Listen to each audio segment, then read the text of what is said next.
मनुष्य जन्म प्राप्त होण्याकरता पाप आणि पुण्य समान झालं पाहिजे. जर पाप झालं तर राक्षस होता येईल, पुण्य झालं तर देव होता येईल. आपलं पाप आणि पुण्य समान आहे. आपला राक्षसही म्हणता येणार नाही आणि आपल्याला देवही म्हणता येणार नाही.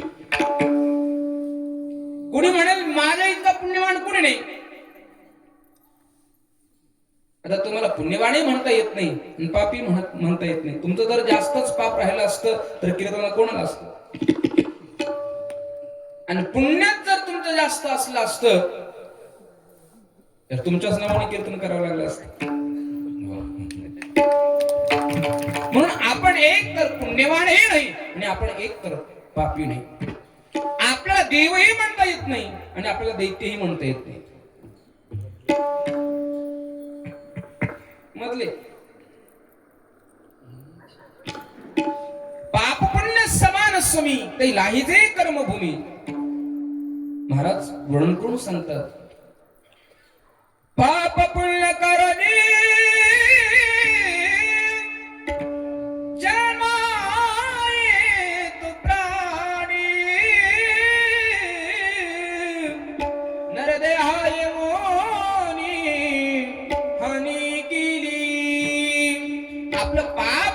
समान झालं. आपला हा नरदेह प्राप्त झाला, पण नरदेह तुम्ही आम्हाला देत असताना देवानं काहीतरी ठरवून दिलंय. त्या भगवान परमात्म्याला करमलं नसल्या कारणाने देवानं सगळं जगत निर्माण केलं. एकी केली भूचरे, एकी केली जलचरे, चराचरे भुईकी, सगळं निर्माण केलं त्या भगवान. पहिल्यांदा कुठेच काही नव्हतं महाराज. पहिले कोठेच नव्हते काही, चंद्र सूर्य तारा पायी, अवघे शून्य होते पायी, कानोबा तेरे तेरे ते. पहिलं काही नव्हतं. भगवान परमात्म्याला एकटं करवलं नाही. त्या भगवान परमात्म्यानं सगळं जगत निर्माण केलं. त्या आनंद मालकानं सगळं जगत निर्माण केलं.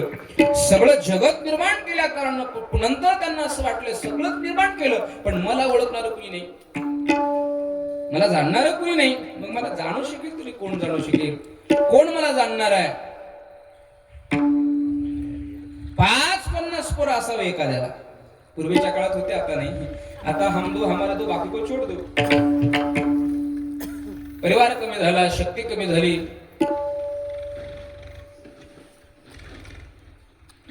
पूर्वीच्या काळामध्ये होतं तसेच सगळे जण असून माय बापाला चिंता वाटते आमचं करणार कोण आहे, आमचं कोण करेल, कोण आमचं करणार आहे, कोण आमच्याकडे पाहणार आहे. मायबाप निहाळून पाहतात आणि ज्याचं अतिव प्रेम आपल्यावर जडलेलं आहे आणि त्याच्याजवळच जाऊन दडतात, त्याच्याजवळच दडतात. तसं देवाला वाटलं सगळंच निर्माण केलं पण मला जाणणार कोण आहे, मला जाणणार कोणी नाही. मग आता जाणणार मला ओळखेल असं कोणीतरी निर्माण करावं. मग ते भगवान परमात्म्यानं अतिशय आदरानं तुम्हाला निर्मित केलं. मनुष्याला भगवान परमात्म्यानं या मनुष्य जीवाला निर्माण केली, मनुष्य देहाची रचना केली, प्राण घातला, जीव घातला. अति आदरानं प्रीतीपूर्वक तुमची आमची म्हणजे नर शरीराची निर्मिती केली. देखून या दृष्टीते सृष्टीते सुख न वाटेची भगवंता ते. सुख वाटलं नाही म्हणून काय केलं, म्हणून अत्यादरे मनुष्य प्रकृती ते निर्मेली. देवानं मनुष्याचा देह निर्माण केला, पण केला बाबा निर्माण, पण बैमान झाला तो. मायबाप काय करतात ते सगळं माझं करेल म्हणून बिचार डोळे झाकून त्याच्यावर विश्वास करते. एखाद्या पोरावर डोळे झाकून विश्वास करते. आता आपल्या जवळ काय ठेव, आपण आद्यंतरीत जर गचकलो तर कसं काय होईल, सगळं त्याच्या नावावर करून टाकते. त्याच्या नावावर झालं, बापानं सही केली की बापा लाथ धरून घराच्या बाहेर काढते. मग आता कशी करतो, त्याच्यामुळं माय बापानं सावधान असलं पाहिजे. आपले हातपाय जोपर्यंत चलतेत ना तोपर्यंत मायबाप कवडीचाही हातच्या राखून काम करत जावं. काहीतरी आपल्याकडे ठेवून मग उर्वरित देऊन टाकावं. सगळंच देऊ नये. ज्याला आपलं म्हातारपण सुखात जावं असं वाटतंय त्या माणसानं लिहून ठेवा, हातचा राखून काम करायचं. लई चांगली सुनबाई झाली म्हणून चुरचुर चुरचुर लेकरू बोललं त्याच्या नावावर सगळं करून दिले की नाही, सगळं त्याच्या हातात गेलं की शेवटी तुम्हाला लातच भेटणार आहे. सावधान सावधानतेचा इशारा तुम्हा मला साधू संतांनी दिलेला आहे महाराज. तसं भगवान परमात्मा निर्माण केलं सगळं जगत, निजात्म प्राप्ती लागून देवी केली मनुष्य योनी, परितो देवाचा विश्वास घडवूनी विषय सेवनी अधपतन. भगवान परमात्मानं मला गोयानं ओळखावं, माझं भजन करावं, माझं चिंतन करावं आणि या सगळ्या 84 लक्ष योनांमधून यांना सुटका करून घ्यावी आणि माझ्या चरणाजवळ यानं यावं आणि मला ओळखावं आणि माझं स्वरूप यानं प्राप्त करून घ्यावं. याच्या करताना खऱ्या अर्थानं हा देह निर्माण केला. पण हे विलिंदर विसरून गेले की याला ज्यावेळेला आईच्या उदरामध्ये याचा पिंड स्थापित झाला, जसं जसं जसं जसं याला कळायला लागले की नाही, तस तसं यानं देवाला प्रार्थना केली. काय सांग गर्भित यातना मज भोगिता नारायण, मांस मळ मूत्र जाणा तुझा क्षणो क्षणा ध्यातसे. देवाला यानं प्रार्थना केली, बाबा देवा सोडा आता मला याच्यातून, एक वेळ करी या दुःखावे गळे, एक वेळ करी या दुःखावे, एक वेळ करी या दुःखावे गळे, एक वेळ करी या दुःखावे गळे, एक वेळ करी या दुःखावे गळे.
कारण सगळ्यांना सांगितलंय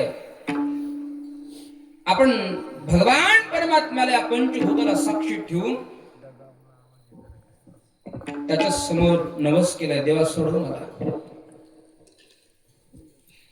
इथं काही एअर कंडिशनची रूम नाही महाराज. आईच्या उदरामध्ये तुम्हाला राहावं लागते. 9 मास 9 महिने 9 दिवस तुम्हाला इथं राहावं लागते. एखादा बिचारा काहीतरी खटपट करून 7व्या महिन्यात 8व्या महिन्यात आला की वाचणं मुश्किल होते. जन्माला आलं तसंच कवा जावं लागते. 9 महिने 9 दिवस राहावंच लागते, ते प्रकृतीचा नियमच आहे. पण काही माणसं उतावळे बाळच होतात. कुठेही बघा, गुरु करायला गेले तरी गुरु तिने केले म्हणून केली, भाव नसते, श्रद्धा नसते. गुरु केला का? हो केला. किती रुपये घेतले मग तुझ्याकडून? ते म्हणले रुपया घेतला. पण कोणता रुपया कळत नाही. नवऱ्याकडे जाते, नवऱ्याला भांडून तुडून कसतरी रुपया घेऊन येते. कारण त्याच्याकडे 500च्या 100च्याच नोटा 200च्याच नोटा आहेत बिचाऱ्याकडे. रुपयाचा बंदच नाही. दुकानावर गेल्यावर कोणी देत नाही. 5 रुपये घे पण रुपया दे. इथं 5 रुपये देते आणि इकडे रुपये आणते आणि मग म्हणते 1 रुपया दिला बाईना गुरु केला गे गुरु केला. 1 रुपया दिला ग बाईना गुरु केला गे गुरु केला. 1 रुपया दिला ग बाईना गुरु केला गे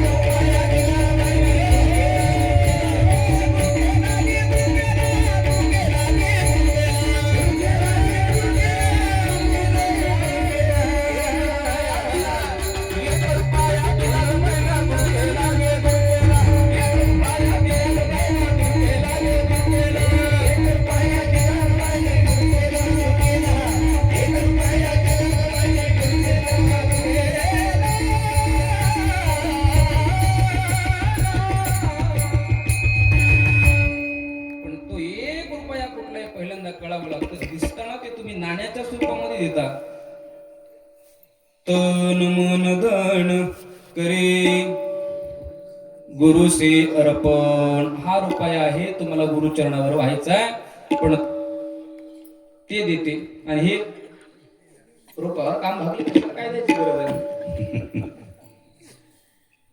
तसं नाही महाराज.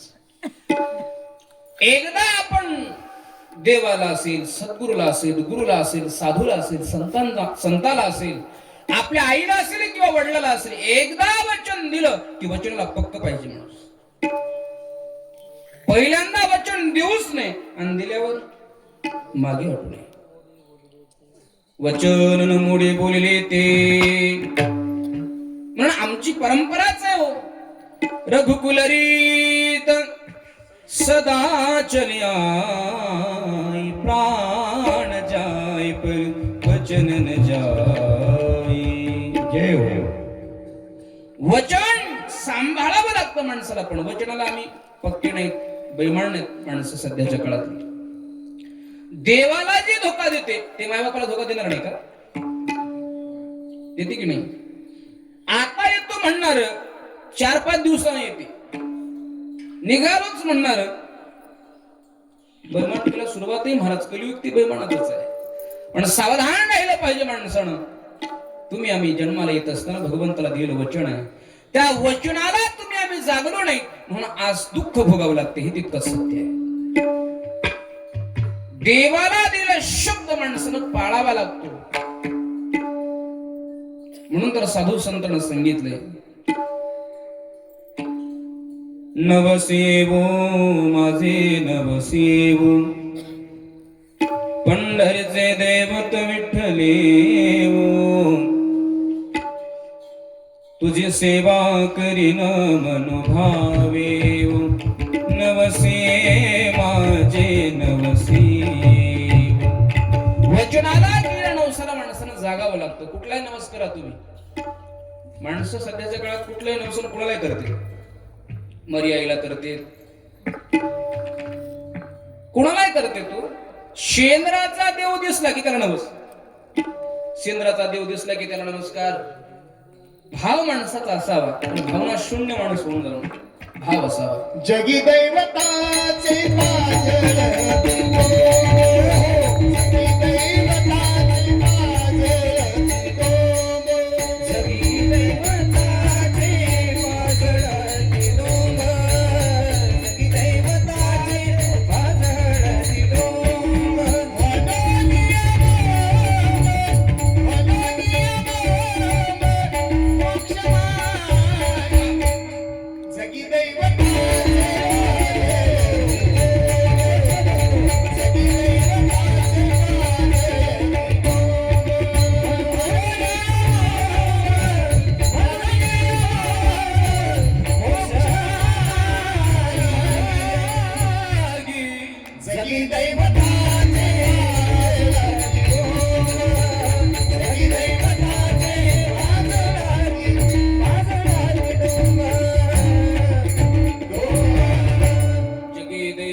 हा जळते डोंब म्हणून या बोंब मोक्ष मार्गी.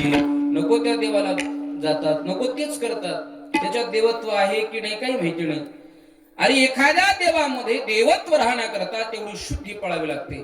एखाद्या देवतामध्ये देवत्व राहण्याकरता रोज नित्यानं त्याची पूजा अर्चना व्हावी लागते. देवाभक्ती तिथं व्हावी लागते. भजन कीर्तन सत्संग सोहळे तिथं व्हावेच लागतात, तर त्याच्यामध्ये देवत्व राहते, नाहीतर त्याच्यात देवत्व राहत नाही. आपण एखाद्या वेळेला एखाद्या केली देवता असेल ती स्थापना केली की एक दिवस जरी पूजा चुकली तरी सुद्धा त्या देवातल्या मूर्तीतलं त्या देवाच्या विग्रहामधलं देवत्व निघून जाते.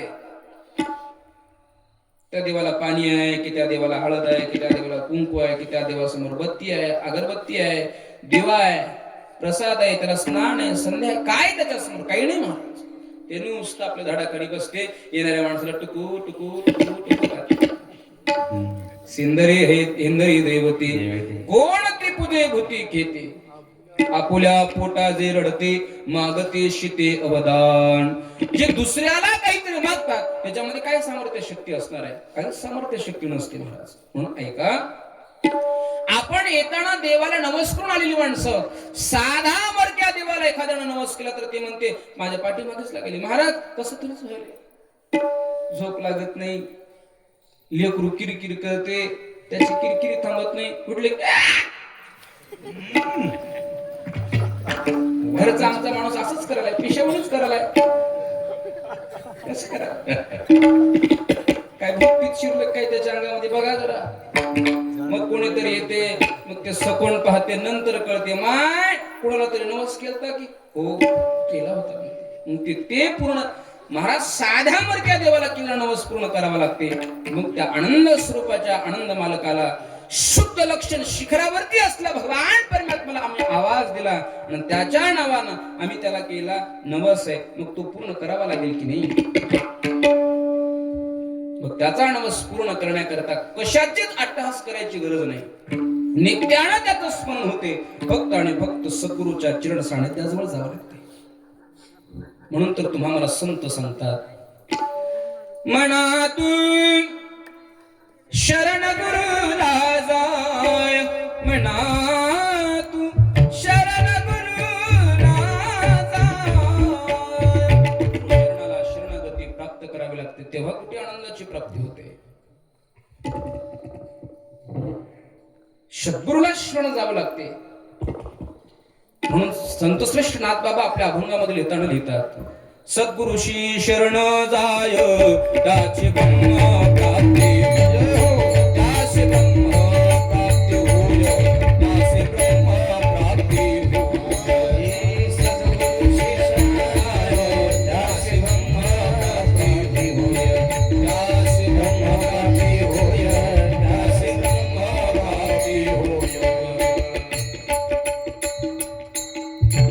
सद्गुरूच्या चरण सानिध्यामध्ये जावं लागतं. नुसतं रुपया त्याला दान दिला म्हणजे सद्गुरू गुरु केला असं नाही महाराज. हे सगळं त्याला अर्पण करावं लागते. तन मन धन करे सद्गुरूशी अर्पण. म्हणून गुरुच्या जवळ जरी आपण बसलो, गुरु करण्याच्या अगोदर आपण काय करतो? संकल्प सोडतो. संकल्प सोडतो.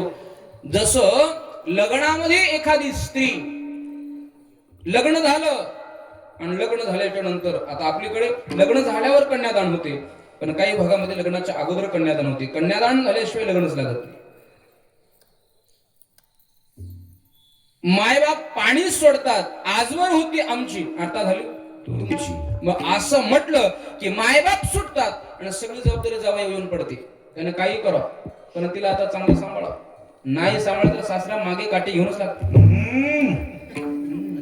लय अवघड आहे महाराज, सगळं सांभाळावं लागते. लग्न झाल्यावर खूप अवघड आहे. आता कळतंय मला थोडं थोडं. भजन करा दत्ता प्रभू दत्ता.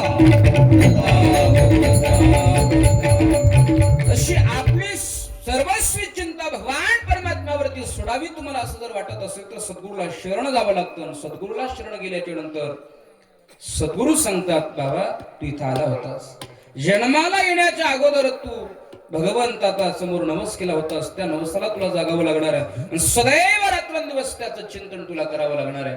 देहामध्ये आल्यानंतर गुरुची अतिशय आवश्यकता आहे महाराज. प्रवृत्ती निवृत्ती कृत कार्या अवश्य पाहिजे आचार्या न आपमती भजता राया वाया जा. स्वतःच्या मनानं जर आपण परमार्थ करायला लागलो तर ते परमार्थ कुठेही फलद्रूप होत नाही. सद्गुरु वाचोनी सापडे न सोया धरावेते पाया धरावेते पाया आदि आदि धरावेते पाया आदि सद्गुरु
सद्गुरुशिवाय जीवाचा जीवलग या जगतामध्ये दुसरं कोणी नाही हो महाराज, कोणी नाही. इथं तुमचं हिताचा विचार कोणी करत नाही. सख्य मायबाप तुमच्या हिताचा विचार करत नाही तर दुसरी माणसं तुमच्या हिताचा विचार कसा करतील मला सांगा. हिताचा विचार करणारे फक्त संत साधू एवढेच आहेत. याच्या पलीकडे कोणी तुमच्या आमच्या हिताचा विचार करत नाही हो महाराज. आजकालच्या जमान्यामध्ये चालत्या गाडीची खिळी काढणारी माणसं सगळ्यात जास्त झाली. एखाद्या गाडीची खिळी निघाली की कशी त्याला नीट कसं करावं याचा विचार करत नाही. ते विचार एवढाच करतात, एक गाडी एका चाकाचं निघालं दुसऱ्या चाकाचे काऊन निघत नाही टक मग लावून पाहते. एक तुम्हाला झालेली जखम बरी कशी व्हावी हे सांगणार नाही, पण तुम्हाला झालेली जखम आणखी कशी अशी वाढेल, कसा तुम्हाला सगळ्यात जास्त त्रास होईल याचा विचार मात्र नक्की करते. आपण एखाद्याला जर आपलं दुःख सांगायला गेलो ना की रडून ऐकणारे भरपूर आहेत, पण जगाला सांगत असताना हसून सांगतात, ऐकत असताना रडून सांगतात. आपल्या हिताचा विचार कोणी करत नाही. मग आपल्या हिताचा विचार या जगतामध्ये कोण करत आहे? फक्त केवळ आणि केवळ सद्गुरू. म्हणून त्या सद्गुरूंच्या चरण सानिध्यात माणसानं जावं, त्याच्याशिवाय तरुण उपाय नाही. सद्गुरु वाचोणी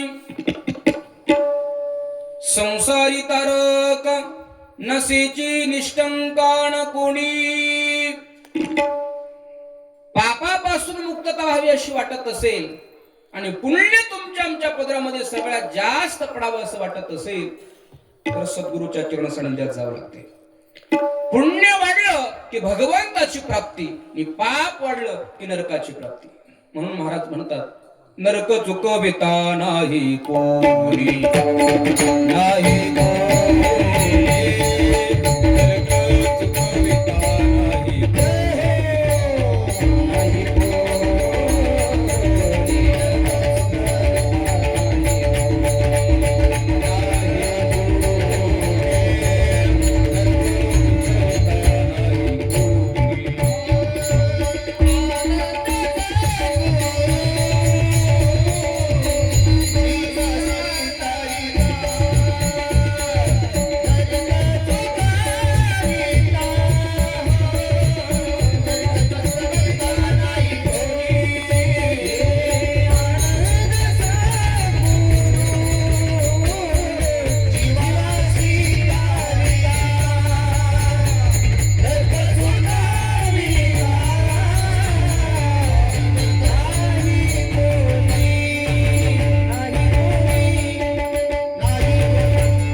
सगळा संसार कसा आसार आहे हे सांगतात आणि भगवत नाम कसं सारभूत आहे इथं आल्यानंतर काय करावं याचा बोध करतात. पलकट तो संसार येते सार भगवन हा उपदेश तुम्हाला करतात. खलवीद ब्रह्ममायिक सकळ याचा सदुपदेश तुम्हाला सद्गुरू करतात. म्हणून सद्गुरूच्या चरण सानिध्याजवळ जावं, तन मन धन सद्गुरूला अर्पण करावं, सद्गुरूच्या जवळ बसावं आणि त्यांना सांगावं, त्याला म्हणावं, हात जोडावे, नमस्कार करावा आणि त्यांना विचारावं, हे प्रभु मुझे बताओ चरणों में कैसे आओ, हे प्रभु मुझे बताओ माया के बंधनों से छुटकार कैसे पाऊं, हे प्रभु मुझे बताओ चरणों में कैसे आओ.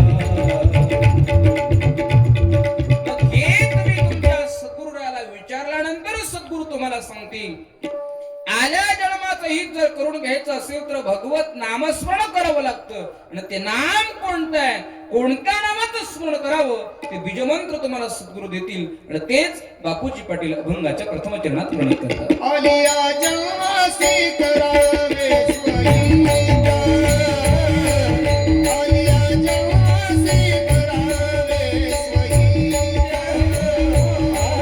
आलिया जन्मासी करावे स्वहिता, आलिया जन्मासी करावे स्वहिता,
सानिध्यामध्ये गेल्यानंतर आपलं दुःख सांगावं.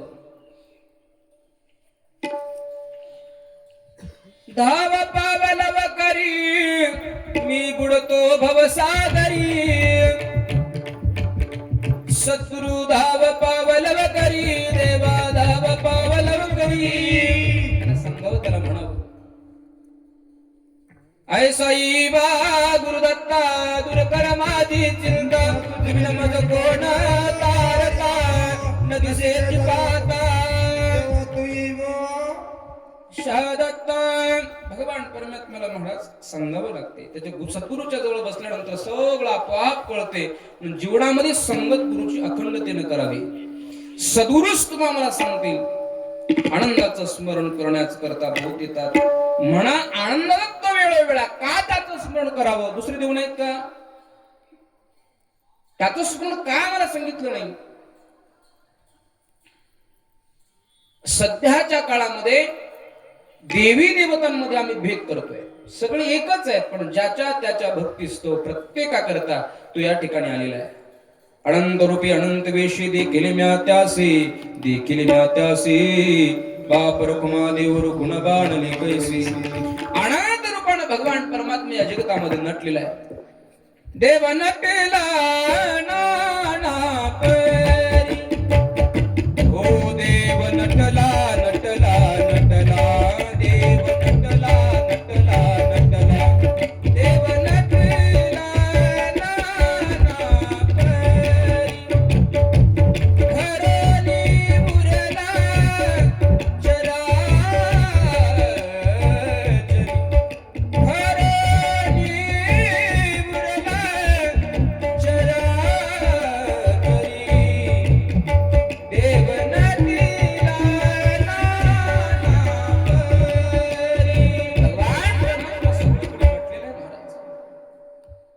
आनंदाचा कंद उभा पांडुरंग पंढरपूरला, तोच आनंद स्वरूपातला भगवान परमात्मा विटेवरती हात कर ठेवून उभा आहे, भक्तांची वाट पाहतोय. एकदा का तुम्ही भगवंताचं स्मरण केलं, आनंदाचं स्मरण केलं की सगळीकडे तुम्हाला आनंदच प्रतीला येईल. पण आम्हाला सगळं दुसऱ्याच गोष्टी सुचतो, याच्यातलं त्याच्यातलं भेद पाहायला हेच कळतंय. साम्य आम्हाला कधी दिसलंच नाही, कारण आमची तेवढी कुवत नाही, आमची तेवढी ताकद नाही. ज्या माणसाला भगवान परमात्म्याशी एकरूप ज्याला होता नाही आलं, त्याला सगळं जगच विद्रूप दिसते. एकरूप कसं दिसत? विद्रूपच दिसते. कारण देवापर्यंत जाण्याकरता पहिल्यांदा माणसाला शुद्ध व्हावं लागते. कारण आमचा भगवान परमात्मा आनंदात्म मालक कुठले रहिवाशी?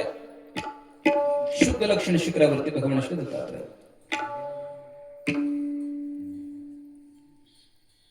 शुद्ध लक्षण शिखर तिथे त्या भगवान परमात्म्याचं काय आहे?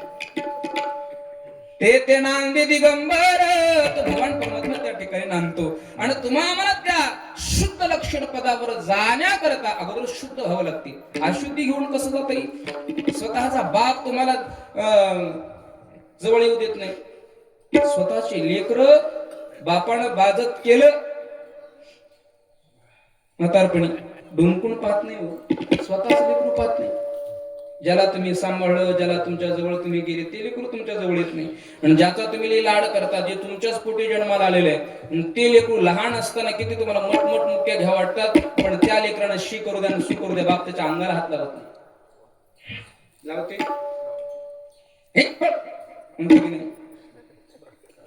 पण त्याला चांगलं करण्याकरता, शुद्ध करण्याकरता ते लेकरू आईकडे जाते. आई अमंगळ म्हणत नाही महाराज.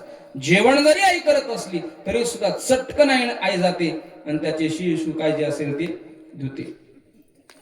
गुरु म्हणजे माय आहे, म्हणून माईच्या ताब्यात राहावं माणसानं जास्त. माय शुद्ध बनवते आणि नंतर मग महाराज ते पोरग असं तयार होऊन बाहेर आलं की बाप त्याला भेटाय करता तळमळ करतो, उड्या घेत त्याच्या जवळ जाते. आता नको येऊ माझ्याकडे, तेव्हा नाही आली म्हणली माझ्याकडे, आता कशाला? देवापेक्षा गुरु मोठा आहे. गुरु हा संत कुळीचा राजा, गुरु हा प्राण विसावा माझा, गुरुवीण मार्ग नाही तुझा, देव पाहता त्रिलोकी. सद्गुरूच्या जवळ जावं. जवळ गेल्यानंतर सद्गुरू शुद्ध करतात आणि शुद्ध होण्याकरता काय करावं?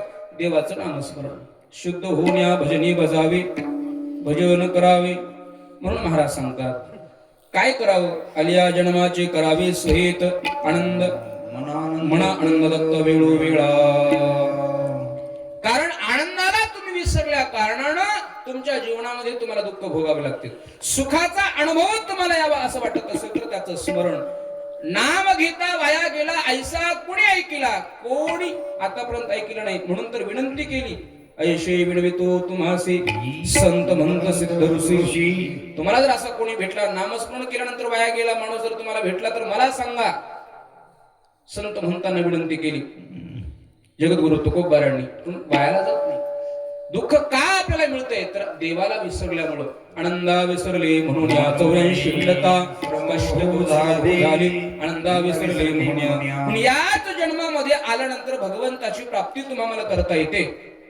येण्याची शिरे शिरा येणे सरे किंबहुना येर झाली चिरा पडे. आता झालं कीर्तन सुरू करा भजन.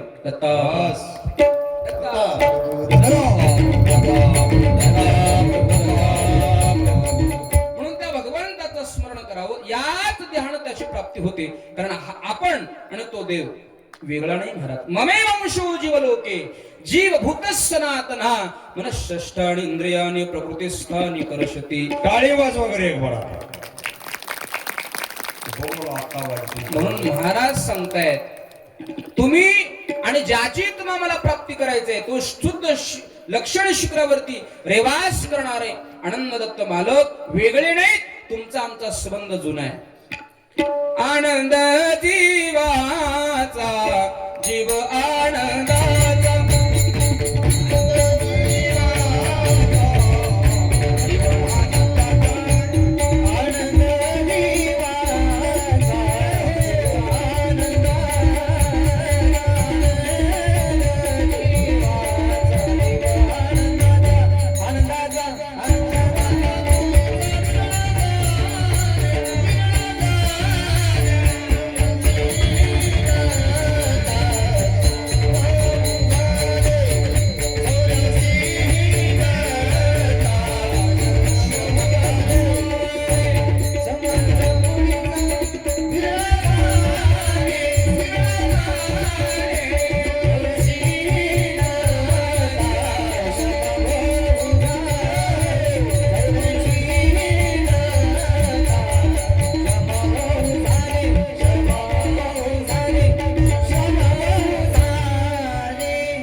जय जय आनंद सद्गुरु आनंद सद्गुरु जय जय आनंद सद्गुरु जय जय आनंद सद्गुरु जय जय आनंद सद्गुरु जय जय आनंद सद्गुरु जय जय आनंद सद्गुरु जय जय आनंद सद्गुरु जय जय आनंद सद्गुरु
भजन करावं, टाळी वाजवावी.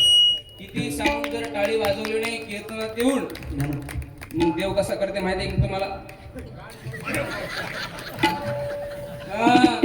नाही असं झालं तरी मग देव भगवान पण त्याला चांगले हात दिले होते, भजन केलं नाही, तोंडाने म्हणलं नाही, हाताने टाळी वाजवली नाही रात्री. बरं आता भजन कसं करतोस? भजन जर केलं नाही, चांगले हात देवाने दिलेले आहेत, दिले इंद्रियात पाय कान डोळे मुख बोलाया वचन, जेणे तू जोडशी नारायण असे जीव पर होत. आनंदाला तुम्हा आम्हाला आनंदाची जोड करायची आहे. भगवान श्री गुरु दत्तात्रयांच्या चरणाची सानिध्यता प्राप्त करायचे, भजन करावं लागेल. नाही भजन केलं इथूनच नेते, इथून नेलं की बिचारा ते मग आता सप्त्यामध्ये सगळ्यात पुढी पुढीच करते. गेल्या वर्षी भजन केलं नाही, या वर्षी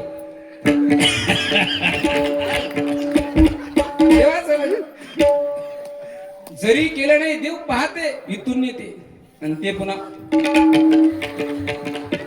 तरी भजन नाही केलं तर इथून नेते कोणाकोणाची. मग आनंद अवघड आहे महाराज. देवाचं भजन चांगले हातपाय दिले की माणसानं भजन करत जा. भजनाला कुचराई करू नये. महाप्रसाद घ्यायला कुचराई करायची नाही, दाबून खा. इतकंही खाऊ नका की कीर्तनात बसल्यावर झोप लागेल. इथं आल्यावर सुद्धा भजन त्याच शक्तीनं करावं. खावंही तेवढंच, गावही तेवढंच. गात जागा प्रेम मागा विठ्ठला भगवान परमात्माचं स्मरण नित्यानं करावं. म्हणून महाराज सांगतात, जास्त बोलण्यामध्ये आता काय मजा आहे महाराज. थंडीचे दिवस आहेत, कडकड कडकड थंडी वाजायला लागली. म्हणले आता बाकीचं आम्हाला पुन्हा सांगा. जीव आनंद कसा, आनंदाचा संबंध तुमच्या आमच्या तुम्हा आम्हाला कसा, अगोदरचाच आहे म्हणता, बिरळाच आहे म्हणता. ते म्हणले आता हे जर सांगत बसले झोपा लागतील, म्हणून पटकन सांगा आम्हाला तुम्हाला तुमच्या सद्गुरूने एवढं सगळं कसं सांगितलं, का सांगितलं, कशामुळे सांगितलं. तुम्ही त्यांना विचारलं. काही गोष्टी विचारल्याशिवाय सांगू नये आणि काही गोष्टी न विचारल्याच्या अगोदर सांगावं, विचारण्याची वाटच बघू नये. काही ठिकाणी आमंत्रण नाही मिळालं तरी जावं आणि काही ठिकाणी आमंत्रण मिळालं तरच जावं.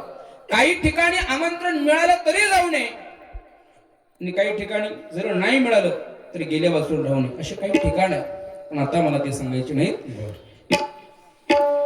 बापूजी पाटील सांगायला लागले एवढं सगळं मला माझ्या सद्गुरूने सांगितलं.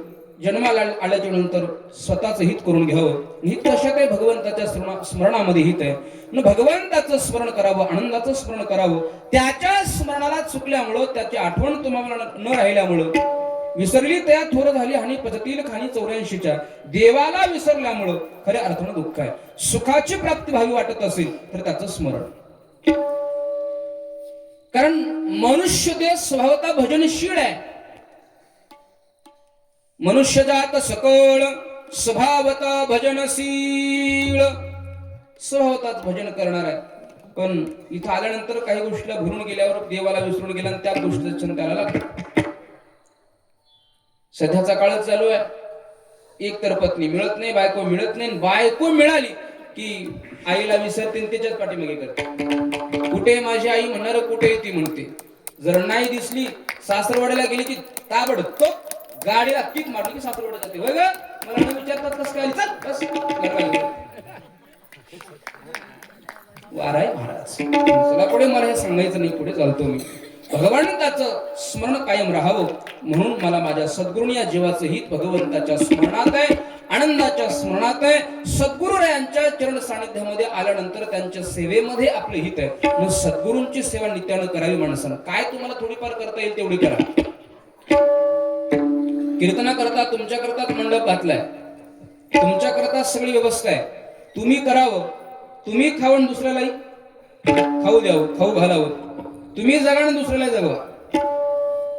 इथं आल्यानंतर तुमचे भांडण तंटे, तुमचे मतभेद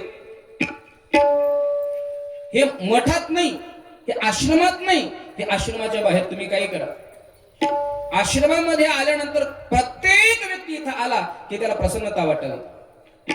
प्रसन्नता वाटण्याकरता, श्रमिक माणसाचा श्रम दूर होण्याकरता, संसारिक माणसाचं दुःख जाण्याकरता आणि त्याला सुखाची प्राप्ती होण्याकरता मठ मंदिर आहे. पण माणसं मठ मंदिरात येऊन सुद्धा संसाराच्याच गोष्टी करतात. हे कसं ते कसं, तुझं कसं काय चाललं, त्याचं कसं काय चाललं, ते कुठे गेले हे कुठे गेले, याची देवाच्या नामाची चर्चा नाही, भगवंताच्या स्मरणाची चिंता नाही, काही नाही, काही नाही, काय नाही. इथे आली की तेच का गए तो काय नाही, खाली हात आयान खाली हात, काय त्याला अर्थ आहे. इथं आल्यानंतर फक्त आणि फक्त नका वधू मज प्रपंचाचे मिसी, दुसऱ्या गोष्टी कुठल्या करायची नाही. आनंदा वाचून दुसरी बडबड तिथं झाली नाही पाहिजे. तेवढे एक पथ्य माणसाला पळावं. इथं आल्यानंतर सेवा करा, जे तुम्हाला सेवा करता येईल. कोणाला मठ मंदिर झाडता येईल, कोणाला साफ स्वच्छ करता येईल. माणसं महाराज सध्याच्या काळामध्ये इथंच घाण करून जाते. स्वच्छ करण्याचं काम कोणीच हातात घेत नाही. इथं एक शीत जरी माणसानं अन्नदान केलं तरी कोटी कुळाचा उद्धार आहे. तुम्ही इथं दान करा, जे तुम्हाला शक्य होईल ते देण्याचा प्रयत्न करा. नाहीतर महाराज मोठ बडे भी कह रहे कुछ नहीं, छोटा भी कह रहा कुछ नहीं. अब क्या करें. कार्यक्रम तर करायचा आहे, दरवर्षीचा तर नियम आहे आणि पैसे वाचून होत नाही. पैसा असेल तर सगळं आहे, पैसा असलं तर सगळं, पैसा नसल्यावर काय. काही माणसं चांगलं करतात पण पैसा नाही, आणि काही माणसाचे चांगलं करण्याची भावना नाही पण पैसे उतू यायलेत, चांगल्या कार्यात दान देत नाही. आपल्याकडे भरपूर आहे, आपण जर सत्कार्यात दान नाही दिलं तर उद्या त्या पैशाचं काय होईल काही सांगता येत नाही महाराज. काही काही माणसांना खूप गोष्टी मला आता सांगायच्या नाही.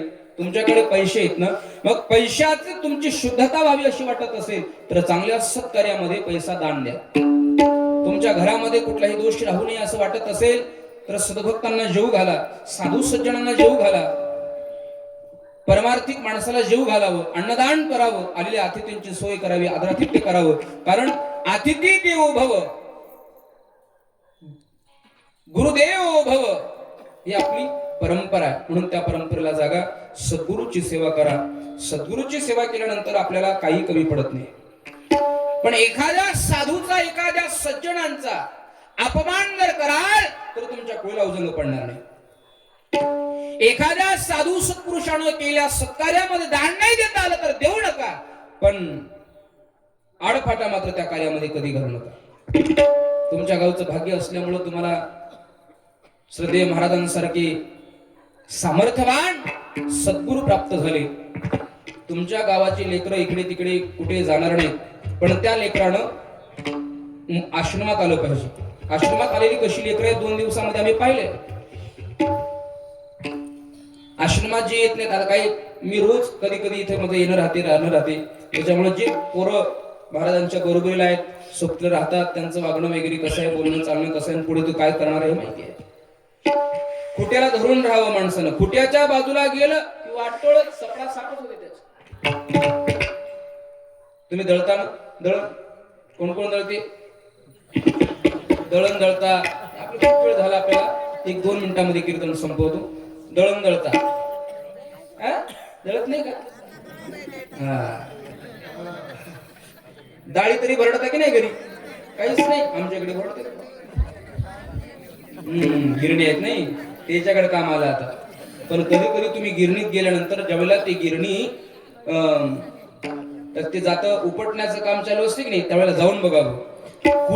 खुंट्याच्या जवळ जे दाणे असतात त्यांना काहीच होत नाही. त्या खुंट्याला सोडून बाजूला गेले ते पीठच होऊन बाहेर येते. गुरु एक खुंटा आहे महाराज.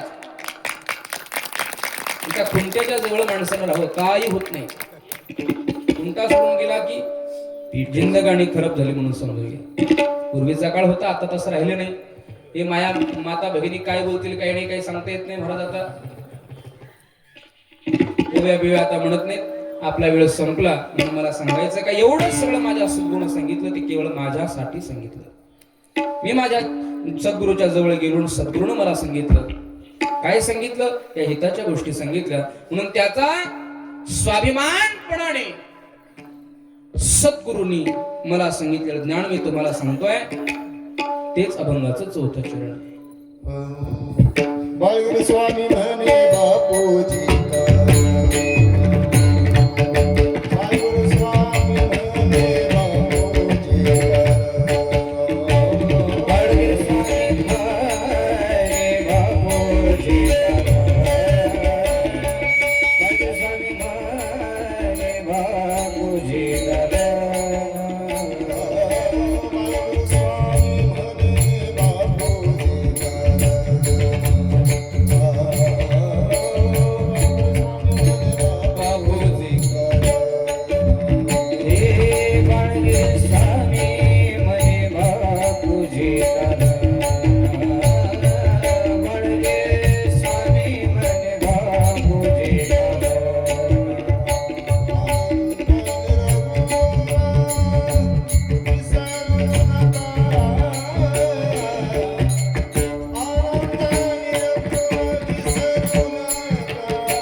सद्गुरु श्री महंत यदुवन महाराज गुरु गंभीरवन महाराजांच्या कृपा आशीर्वादानं श्रद्धेय महाराजांच्या हे आशीर्वादानं सच्चिदानंद महाराज अतिशय बंधोत प्रेम महाराज मला या ठिकाणी करतायत.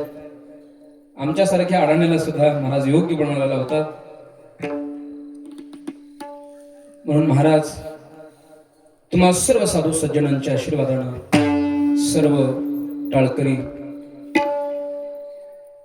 विनेकरी मृदंगाचार्य गायनाचार्य भावदार चोपदार आदी करून सर्वांच्या सहकार्यानं सुंदर असे असणारे विनेकरी आहेत.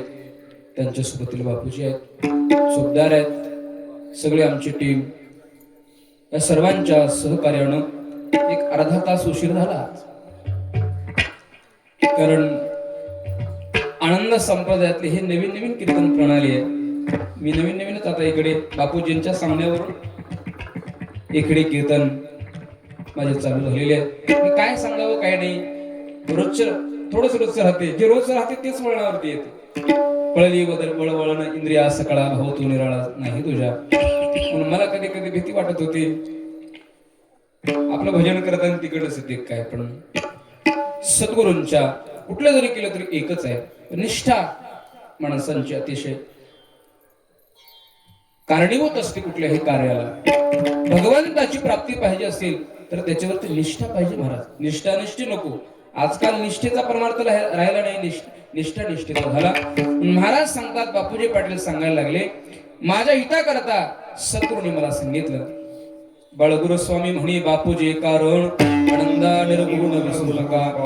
निर्गुण निराकार असलेल्या भगवान परमात्म्याला आनंद स्वरूपाला कधीही जीवनामध्ये विसर तुझ्या त्याच्या पडू देऊ नकोस. नित्यानं त्यांचं स्मरण करावं अशा अर्थाचा. जसं मला याच्यावरती चिंतन करता आलं, या अभंगावरती चिंतन करता आलं, तसं चिंतन करण्याचा प्रयत्न केला. धरली सेवा दत्तात्रय भगवंताच्या चरणारविंदी सद्गुरूच्या चरणारवरती समर्पित करतो. सेवेला पूर्ण विराम. जय आनंद जय जय आनंद. जय आनंद जय जय आनंद.